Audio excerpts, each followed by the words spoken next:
पहला क्वेश्चन जो आपके स्क्रीन पर है, सीमेंट का मुख्य घटक क्या है? चलो हम बोले थे महीना डेढ़ महीना अगर तुम रेगुलर स्टडी करोगे ना तो उसके बाद क्वेश्चन रिपीट होना शुरू हो जाएगा। सीमेंट का, गौर फरमाइएगा मेरी जाने मोहब्बत, जाने पिंखुड़िया।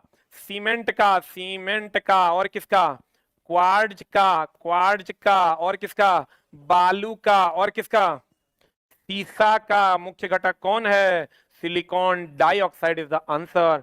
कैल्शियम कार्बोनेट जो है मेरी जाने मोहब्बत, एकरा कहते हैं चौक, एकरा कहते हैं खड़िया, एकरा कहते हैं खड़िया, एकरा कहते हैं संग मर मर। एगो एनसीईआरटी का सवाल है, यह जल से अभिक्रिया नहीं करता, यह जल से अभिक्रिया अभिक्रिया नहीं करता है। ये जल से अभिक्रिया नहीं करता, संगमरमर जल से अभिक्रिया करता है अगर चला। अरे वो रूम का स्टूडियो का क्या होगा, देखो ना कैसे हो। हाँ, यह संगमरमर यह जल से अभिक्रिया नहीं करता है, यह जल से अभिक्रिया नहीं करता है। इंडिया की धरती से, जी जी प्रणाम, जय झारखंड, जी जय भारत। जल्दी बताइए आंसर क्या हो जाएगा? MgOH हॉल 2, इसको चला कहते हैं MgOH हॉल 2, इसको कहते हैं हम लोग एंटा एसिड। क्या कहते हैं मेरी जाने मोहब्बत? इसको हम लोग कहते हैं MgOH हॉल 2 को हम लोग कहते हैं एंटा एसिड। MgOH हॉल 2 को कहते हैं एंटा एसिड। यहाँ MnO2 हो जाएगा तो इसको हम लोग कहते हैं विध्रुवक। MnO2 हो जाएगा तो इसको हम लोग कहते हैं विध्रुवक। MnO2 that is विध्रुवक। जल्दी बता दो, देख लो कितना सारा चीज पूरा पढ़ा दिए। MgOH हॉल 2 एंटा एसिड है, प्रति अम्ल। कैल्शियम कार्बोनेट चौक, खड़िया, संगमरमर यह जल से अभिक्रिया नहीं करता है। MnO2 विध्रुवक है, बैटरी में पॉजिटिव निगेटिव को अलग करता है। सीमेंट, क्वार्ट्ज, बालू, सीसा में SiO2 होता है। जल्दी से लिख लो। सर यूट्यूब पर क्लास लेने के लिए बहुत बहुत आभार। यूट्यूब पर और लेकर आ रहे हैं हम 4 घंटे का क्लास, एकदम चला, निश्चिंत रहिए आप यूट्यूब पे। फिर हम आज अभी अनाउंसमेंट करने वाले हैं आपके लिए, बहुत जल्द आ रहे हैं हम यूट्यूब पर फिर से बहुत सारे अच्छे अच्छे प्रश्न लेकर के। क्या लेकर आ रहे हैं समझ लो, रसमलाई लेकर आ रहे हैं, मलाई कोफ्ता। कहते हैं चला, क्वेश्चन क्या कह रहा है? दी गई अभिक्रिया में लोहा किसे विस्थापित करता है? लोहा किसे विस्थापित कर रहा है? तो देखने से ही लग रहा है। देख लो, ये जो लोहा है किसको विस्थापित कर रहा है बताओ? ये कॉपर को विस्थापित कर रहा है, खुद जाके जुड़ रहा है। लोहा किसको विस्थापित करता है? कॉपर को विस्थापित कर रहा है, खुद जाके जुड़ रहा है। तो बता क्या हो जाएगा answer? Copper is the right answer. एक बात बताओ, जो विस्थापित करेगा, जो देखते हैं तुमको पता है कि नहीं, जो विस्थापित करेगा, पहला ऑप्शन अधिक अभिक्रियाशील, दूसरा ऑप्शन कम अभिक्रियाशील। पहला ऑप्शन है अधिक अभिक्रियाशील, अधिक अभिक्रियाशील, और दूसरा ऑप्शन है कम अभिक्रियाशील। देखो तो बनता है कि नहीं, कम अभिक्रियाशील। कहते हैं जो विस्थापित करेगा, एक हो जाएगा अधिक अभिक्रियाशील, एक हो जाएगा कम अभिक्रियाशील। बता दो जल्दी से आंसर क्या हो जाएगा? जो विस्थापित करेगा मतलब जो हटाएगा, हम किसी को कहीं से हटा देंगे तो हम ज्यादा अभिक्रियाशील हुए, और जो हटेगा वो इसका मतलब कम अभिक्रियाशील होगा। आंसर बता दो जल्दी से क्या हो जाएगा? जल्दी बताओ।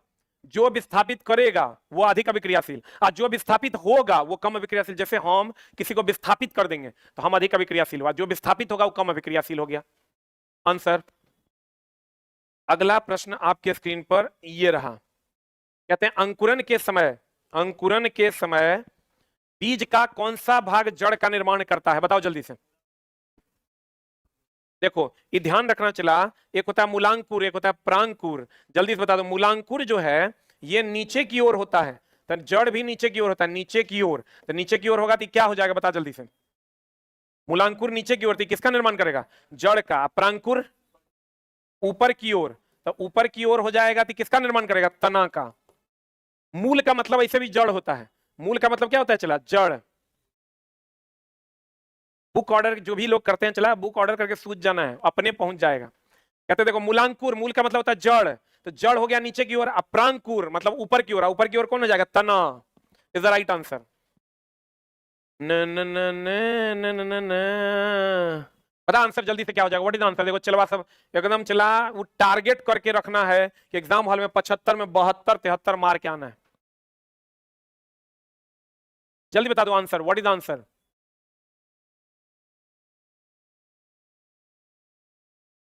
जल्दी बताओ। अगला प्रश्न आपके स्क्रीन पर ये रहा। कहते हैं लेंथेनाइड में कितने, ये चला मामला थोड़ी गड़बड़ है। लेंथेनाइड में 14 गो तत्व है। लेंथेनाइड कितने तत्वों की एक श्रृंखला है? तो ध्यान रखना, एफ ब्लॉक को दो भाग में बांटा गया है, एक है लेंथेनाइड, लेंथेनाइड, और एक है चला एक्टिनाइड। एक लेंथेनाइड और दूसरा है एक्टिनाइड। लेंथेनाइड कितना से कितना? 58 से 71। आई कितना? 90 से 103। इसमें 14 तत्व हैं, इसमें 14 तत्व हैं इसमें। इसमें कितना है? इसमें भी चला 14 तत्व है। आंसर बता दीजिए जल्दी से, क्या हो जाएगा? What is answer? 14 ने मारा था, कितना लोग चला 14 मारा था? एक बार एक टाइप करो। आज जो लोग 15 मारा था, नहीं 14 तो ऑप्शन में नहीं था। अरे 14 तो ऑप्शन में नहीं है, तो मारोगे कैसे? पता आंसर हो जाएगा तो अप्रॉक्स आंसर में ले लो 15। ये कुछ कुछ बुड़बका सब क्वेश्चन बना देता है, लेंथेनम को भी गिन लेता है। जीके आर्ट्स पेपर का क्वेश्चन नहीं बनता। चला, जो जिन बच्चों का हमारे यहाँ एडमिशन है जीके आर्ट्स पेपर में, उनका अलग से क्लास चलेगा, बहुत जल्दी हम आपको बता देंगे। आंसर बता दो क्या हो जाएगा? लेंथेनाइड 58 से 71।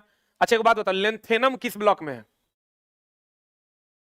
लेंथेनम, लेंथेनम खुद डी ब्लॉक में है, एक्टिनियम खुद डी ब्लॉक में है।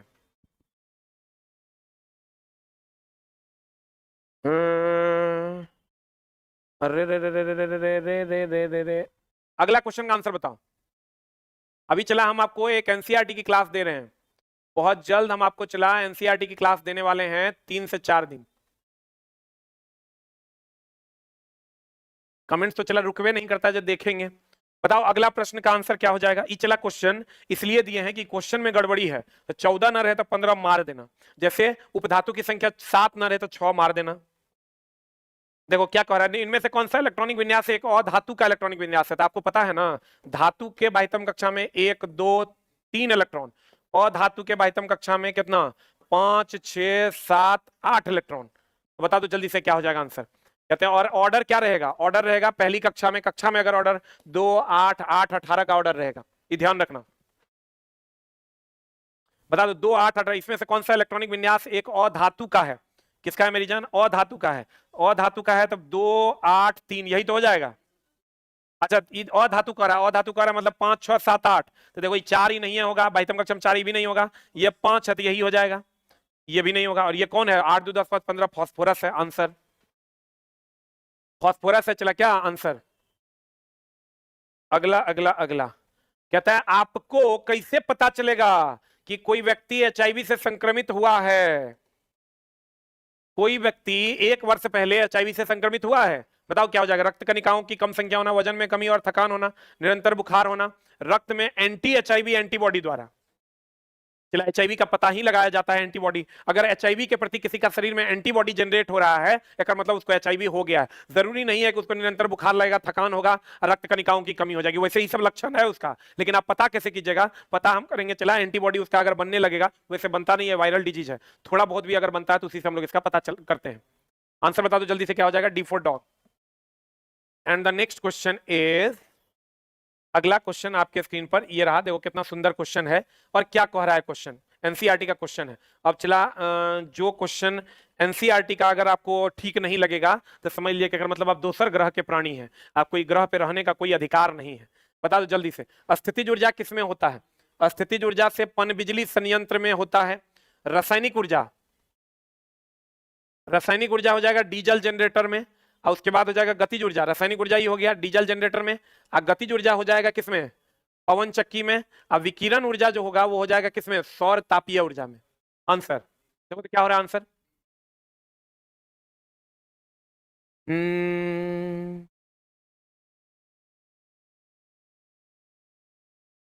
बताइए आंसर क्या हो जाएगा? जल्दी बताओ। One what is answer? देखो स्थितिज ऊर्जा हो जाएगा पनबिजली, सबको पता है, बांध की स्थितिज ऊर्जा से विद्युत पैदा होता है। रासायनिक ऊर्जा हो जाएगा डीजल जनरेटर में, क्योंकि डीजल डालते हैं तभी चलता है। गतिज ऊर्जा हो जाएगा पवन चक्की में, क्योंकि गति के कारण चलता है। विकिरण ऊर्जा हो जाएगा सौर ऊर्जा। आंसर बता दो क्या हो जाएगा? What is answer? What is answer? What is the answer? क्या हो जाएगा बता? आंसर क्या हो रहा है? B for ball is the right answer. अगला प्रश्न, गैस तापीय, गौर फरमाइएगा।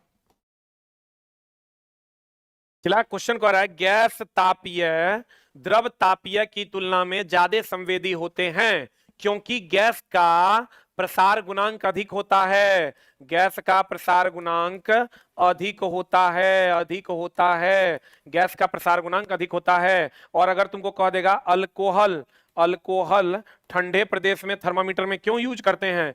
क्योंकि ठंडे प्रदेश में, ठंडे प्रदेश में पारा के जगह पर इसका यूज होता है, पारा के जगह पर, पारा के जगह पर, पारा के जगह पर प्रयोग किया जाता है, पारा के जगह पर प्रयोग किया जाता है, पारा के जगह पर प्रयोग किया जाता है, क्योंकि ये जल्दी जमता नहीं है, क्योंकि जल्दी जमता नहीं है। और अगर कहेगा बताइए गैस क्यों यूज करते हैं? क्योंकि उसका प्रसार गुणांक अधिक है, जल्दी फैलता है। बुक ऑर्डर करके सूझ जाओ, चला बुक पहुंच जाएगा। 25 से 35 के बीच आ रहा है, तो चला एकदम मेहनत और बढ़ाओ। गैस तापमापी प्रसार गुणांक पर आधारित होता है, गैस तापमापी की अगर हम बात करें, ये प्रसार गुणांक पर आधारित होता है। और कहेंगे अल्कोहल ठंडे प्रदेश में पारा के जगह पर यूज किया जाता है, क्योंकि यह जमता नहीं है, ये जल्दी जमेगा नहीं। बताओ आंसर क्या हो जाएगा यहाँ?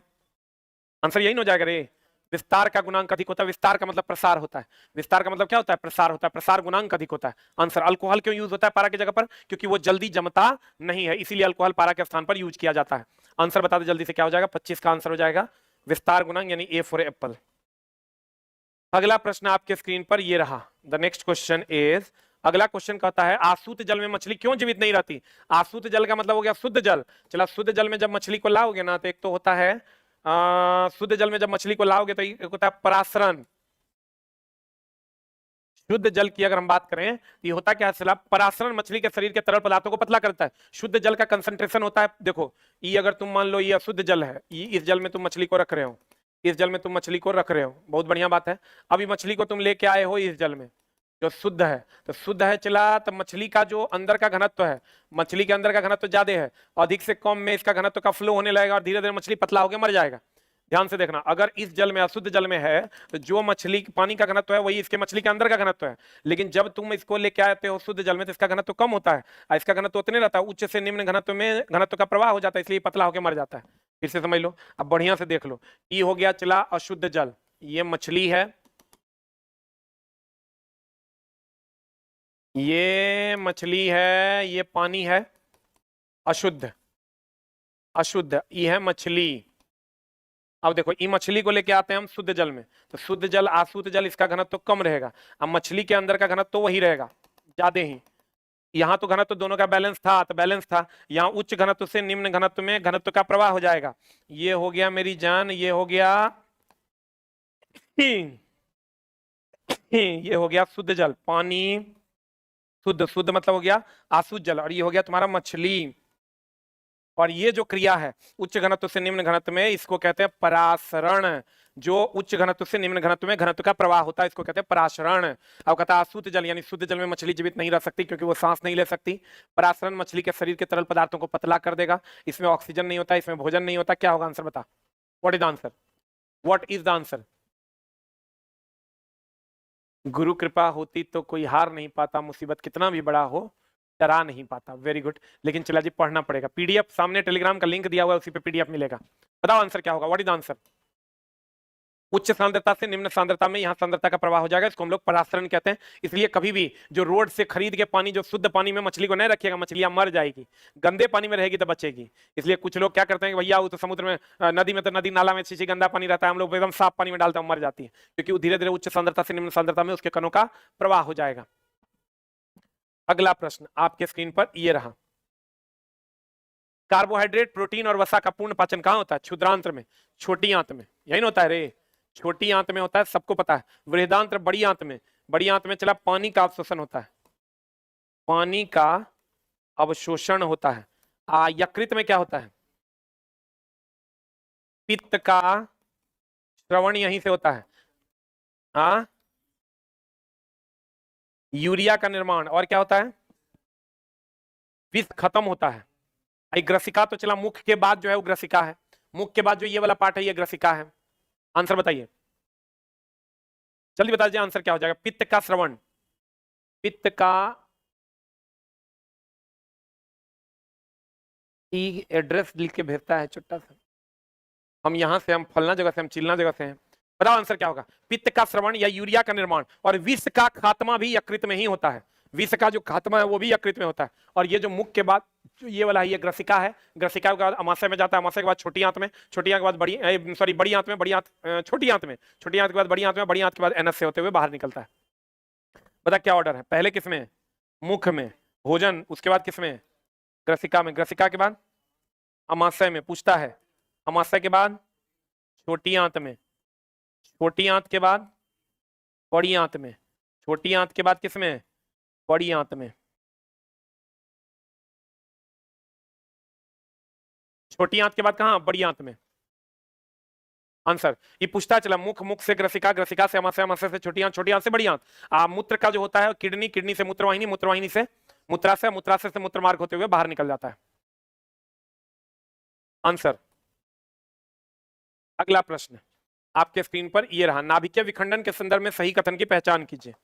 नाभिकीय विखंडन के संदर्भ में सही कथन की पहचान कीजिए। बताइए जल्दी से। नाभिकीय विखंडन है, विखंडन मतलब एक बड़ा परमाणु टूटकर छोटे छोटे परमाणुओं में बदल जाएगा। और चला एनसीईआरटी का क्वेश्चन है मेरी जाने मोहब्बत, कहते हैं ये निम्न ऊर्जा परमाणु के नाभिक पर जब उच्च ऊर्जा न्यूट्रॉन की बौछार की जाती है तो भारी नाभिकों में विभाजित, भारी नाभिक में नहीं टूटता है। नाभिकीय विखंडन है ना, ये भारी परमाणु दो हल्के में टूट जाता है। पता उच्च ऊर्जा इलेक्ट्रॉन का निम्न ऊर्जा न्यूट्रॉन का एक साथी तो एकदम में नहीं होगा। एक भारी परमाणु के नाभिक पर जब निम्न ऊर्जा वाले न्यूट्रॉन की बौछार की जाती है उसे हल्के नाभिकों में विभाजित कर दिया जाता है। क्या होगा आंसर? कहता है एक निम्न ऊर्जा के परमाणु के नाभिक पर, नाभिक पर नहीं, परमाणु के नाभिक पर जब उच्च ऊर्जा का न्यूट्रॉन देते हैं कि निम्न ऊर्जा का? उच्च ऊर्जा का दीजिएगा तो भयानक विखंडन हो जाएगा, उसको नियंत्रित भी नहीं कर पाइएगा। ये आप जान लीजिए चला, नाभिकीय विखंडन में निम्न ऊर्जा वाले न्यूट्रॉन से अटैक किया जाता है। एकदम ये एक लाइन लिख लो, न्यूट्रॉन को ट्रिगर भी कहते हैं। न्यूट्रॉन को क्या कहते हैं? ट्रिगर। और ये न्यूट्रॉन जो होता है, चला एकदम बहुत सारे बच्चे समझ लीजिए इसको, न्यूट्रॉन निम्न ऊर्जा वाला होता है। अगर उच्च ऊर्जा वाला दोगे ना तो भयानक विखंडन हो जाएगा, परमाणु बम बन जाएगा। आंसर। भाई बुक ऑर्डर करके सो जाना है, हम तो बोल रहे हैं तो ऑर्डर नहीं करना है, हम परेशान हो जाते हैं चला ये बात सुन सुन के। बुक ऑर्डर नहीं करना है, कोशिश करना है दुकान से लें, और नहीं मिलता है बुक तो यहाँ चला अवेलेबल नहीं हो पा रहा है, आता है बुक खत्म हो जाता है, टाइम लगेगा जाने में। बताओ आंसर। वायरमैन के बारे में चला कल बता पाएंगे। आंसर बता। न्यूट्रॉन ट्रिगर का काम करता है, ये निम्न ऊर्जा के बारे में बात करता है। आंसर। न्यूट्रॉन निम्न ऊर्जा का क्षेत्र होता है। एक और आंसर बता। ये भी चला एनसीईआरटी का सवाल है, क्वेश्चन का चला स्टैंडर्ड जो है ना, अगर तुम इस स्टैंडर्ड को, तुमको ये स्टैंडर्ड बच्चा वाला लगता है मतलब समझ लो तुम्हारी तैयारी बहुत बढ़िया है। कहता उन तीन तत्वों का नाम बताइए जिनमें एकल इलेक्ट्रॉन सबसे बाहरी सेल में होते हैं। एकल इलेक्ट्रॉन तो होगा फर्स्ट में, हेलीना करो रब से फरियाद, हेलीना करो रब से फरियाद, हेलीना करो रब से फरियाद, हेलीना करो रब से फरियाद। आंसर बता दीजिए जल्दी से। What is answer? जल्दी बता। मैग्नीशियम होगा नहीं, हेलीना मैग्नीशियम होगा नहीं, हेलीना नियोन होगा नहीं। आंसर लिथियम सोडियम और potassium is the right answer. Lithium sodium and potassium is the right answer. And the next question is, ई तो बना देगा, बना तो चला जल्दी बना। गुरुत्वाकर्षण नियम जो है, गुरुत्वाकर्षण का सार्वभौमिक नियम, गुरुत्वाकर्षण का सार्वभौमिक नियम डैश पर लागू होता है? सूर्य और ग्रह, पृथ्वी और सूर्य, पृथ्वी और चंद्रमा वस्तु के किसी भी युग्म के लिए। बता आंसर क्या हो जाएगा? सूर्य और पृथ्वी। गुरुत्वाकर्षण का सार्वभौमिक का मतलब होता है सभी जगह, सार्वभौमिक का मतलब होता है सर्वभूमि, मतलब सभी जगह। अब मार दो आंसर, एकदम सिंपल है, जल्दी से बता दो व्हाट इज आंसर। गुरुत्वाकर्षण का सार्वभौमिक नियम डैश पर लागू होता है? वस्तुओं के किसी भी युग्म पर लागू होता है, वस्तुओं के किसी भी युग्म पर लागू होता है गुरुत्वाकर्षण का सार्वभौमिक नियम। आंसर। अगला, क्योंकि नाम है सार्वभौमिक, ये देख लो चला एनसीईआरटी का सवाल है आपके स्क्रीन पर, ये रहा। उम्मीद करते हैं कि आप बना दीजिएगा। अब चला बताओ, एनसीईआरटी से ऊपर का स्टैंडर्ड तो मेरा भी नहीं है, कहां से लग पढ़ाएंगे तरह, इसलिए चला एकदम बढ़िया से पढ़ो। बन रहा है तो समझ लो तुम्हारी तैयारी अच्छी है। 124 तत्व है रे, पहले तो यही आ जाओ। तो 124 तत्व में 22 धातु है, नहीं मेरे दोस्त 118 तत्व है। यही गलत हो गया, ये गलत हो गया, गलत है। हर अयस्क एक खनिज है, लेकिन हर खनिज एक अयस्क नहीं है। देख लो, अगर ये खनिज हैं, अगर ये तीनों जो है ये चला क्या है, खनिज है, और इससे कम खर्च पर अगर हम निकाल सकते हैं तो ये अयस्क है। वैसा खनिज जिससे कम खर्च पर धातु निकलेगा उसे अयस्क कहेंगे। अब देखो, सभी खनिज जो है वो अयस्क नहीं है, देखो ये दोनों अयस्क नहीं है, लेकिन जो अयस्क है वो खनिज है। बढ़िया से देखो, ये क्वेश्चन आता है, एनसीईआरटी का सवाल है, इग्नोर नहीं करने का। सभी खनिज अयस्क नहीं है, लेकिन जो अयस्क है वो खनिज है। बता जल्दी से आंसर, व्हाट इज आंसर? कहते हैं हर अयस्क एक खनिज है। देखो ये अयस्क है तो खनिज है, लेकिन हर खनिज एक अयस्क नहीं है। ये सब खनिज जो अयस्क नहीं है। सही है कि गलत है? एकदम सही है। एग्जाम हॉल में पता चलेगा चला एनसीईआरटी का क्या मामला है। ए कि बी? केवल और केवल बी सत्य है। बोलो हाँ। एक बार फिर समझाते हैं। सभी खनिज अयस्क नहीं है, लेकिन सभी अयस्क खनिज हैं। आंसर, आंसर बता दो जल्दी से, क्या हो जाएगा? A for Apple is the right answer. फलों का मुख्यतः कौन सा हार्मोन प्रचुर मात्रा में पाया जाता है?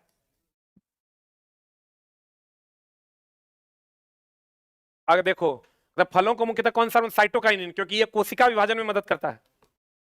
और क्या मामला है इसका?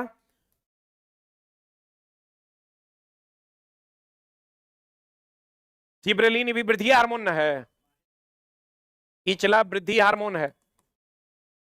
ऑक्सीन ये भी वृद्धि हार्मोन है। सिर्फ का एब्सिसिक अम्ल, पतझड़ इसी से आता है। पतझड़ इसी से ना आता है रे, पतझड़ इसी से आता है।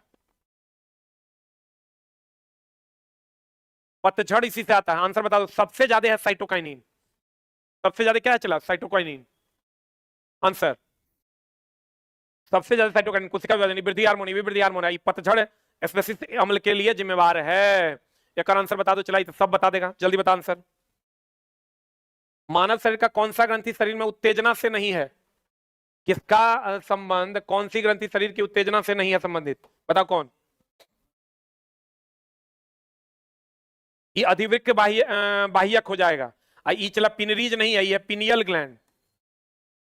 ये पाया जाता है चला थैलेमस में।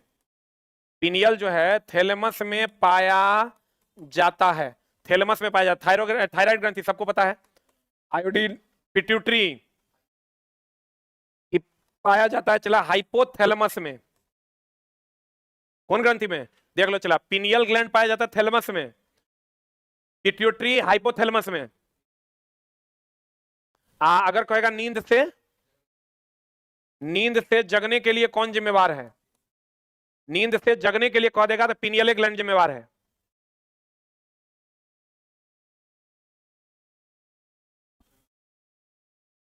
अब देखो चला, ये जो पिट्यूटरी है इसको मास्टर ग्लैंड भी कहते हैं, क्योंकि ये सभी ग्लैंड को नियंत्रित करता है। लेकिन अगर तुमको कह देगा पाराथायराइड ग्लैंड को कौन करता है? पाराथायराइड ग्लैंड को नियंत्रित करता है। ग्लैंड को नियंत्रित करता, पाराथायराइड ग्लैंड को नियंत्रित करता, कौन नियंत्रित करता? तो पिनियल ग्लैंड। इसीलिए इसको हम लोग कहते हैं मास्टर ऑफ मास्टर ग्लैंड।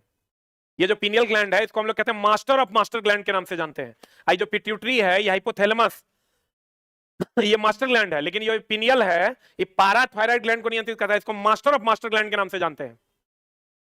इसको चला सर, आप बहुत बढ़िया पढ़ाते हैं, वेरी गुड, तारीफ करो तो और बढ़िया पढ़ाएंगे। तारीफ हमको बहुत बढ़िया लगता है। बताओ, ये जो पिनियल ग्लैंड है चला, ये पाराथायराइड ग्लैंड को नियंत्रित करता है, इसको मास्टर ऑफ मास्टर ग्लैंड कहते हैं। पिट्यूटरी को मास्टर ग्लैंड कहते हैं। आंसर, हाइपोथैलेमस बाह्य तापमान को नियंत्रित करता है कि अंदरूनी? आंतरिक। और थैलेमस कह देगा तब बाह्य। थैलेमस जो है चला वो बाह्य तापमान को नियंत्रित करता है। हाइपोथैलेमस शरीर के अंदरूनी ताप को नियंत्रित करता है। रेफ्रिजरेटर मिलकर किस सिद्धांत पर काम करता है?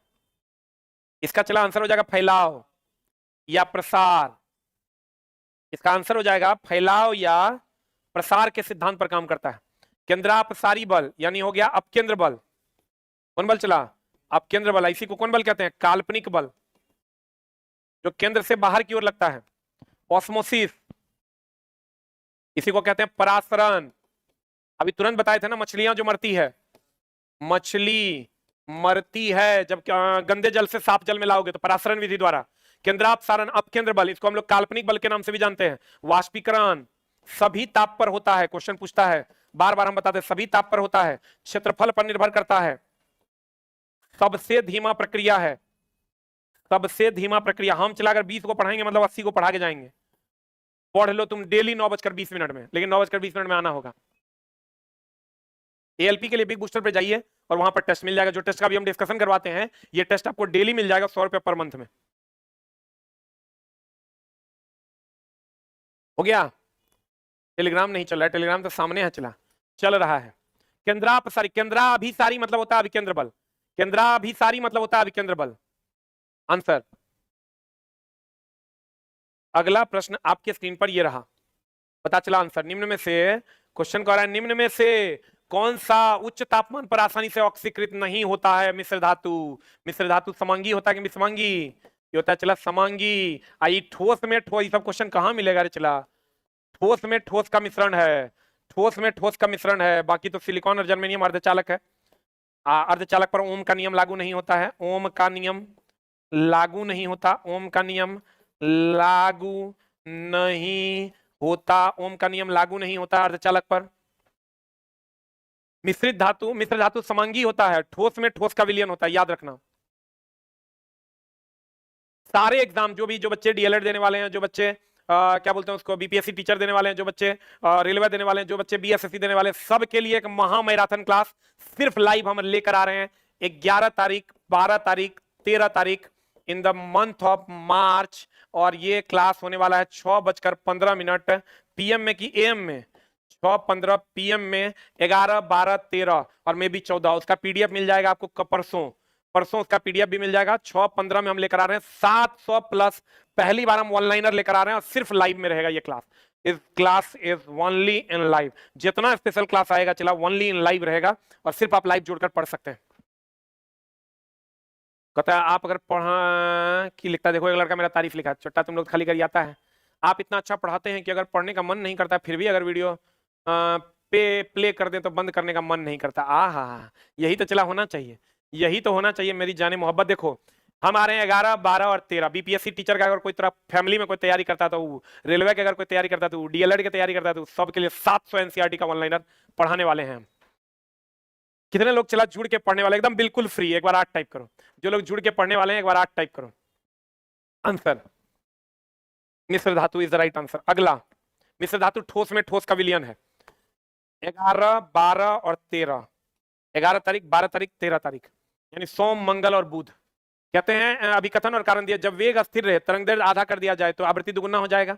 n बराबर होता है v बटा लेमडा, तो तरंग दैर्ध्य को आधा कर दोगे तो n1 बराबर हो जाएगा v बटा लेमडा बटा 2, यानी n1 बराबर हो जाएगा, ये 2 ऊपर चल जाएगा 2v बटा लेमडा, n1 बराबर हो जाएगा 2 n बराबर v बटा लेमडा 2n, तो ये दुगुना हो जाएगा। एकदम सही बात है।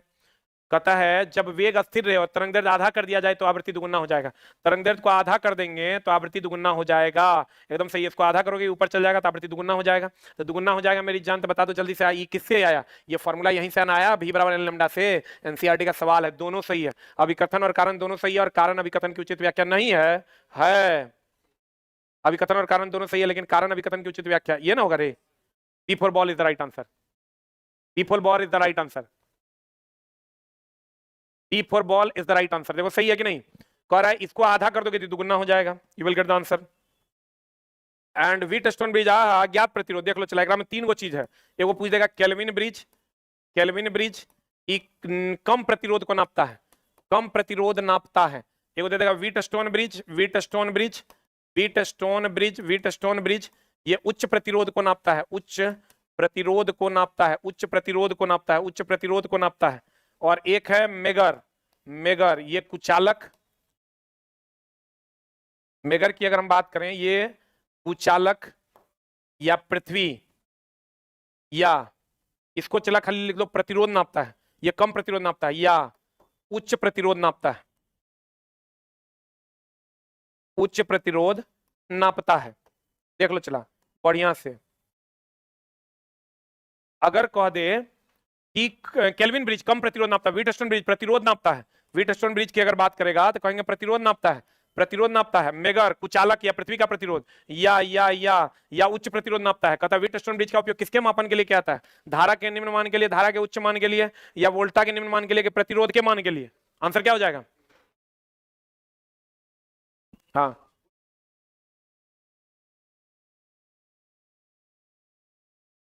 बोलो, देख के रखने। बोलो ना, आज छोड़ देने।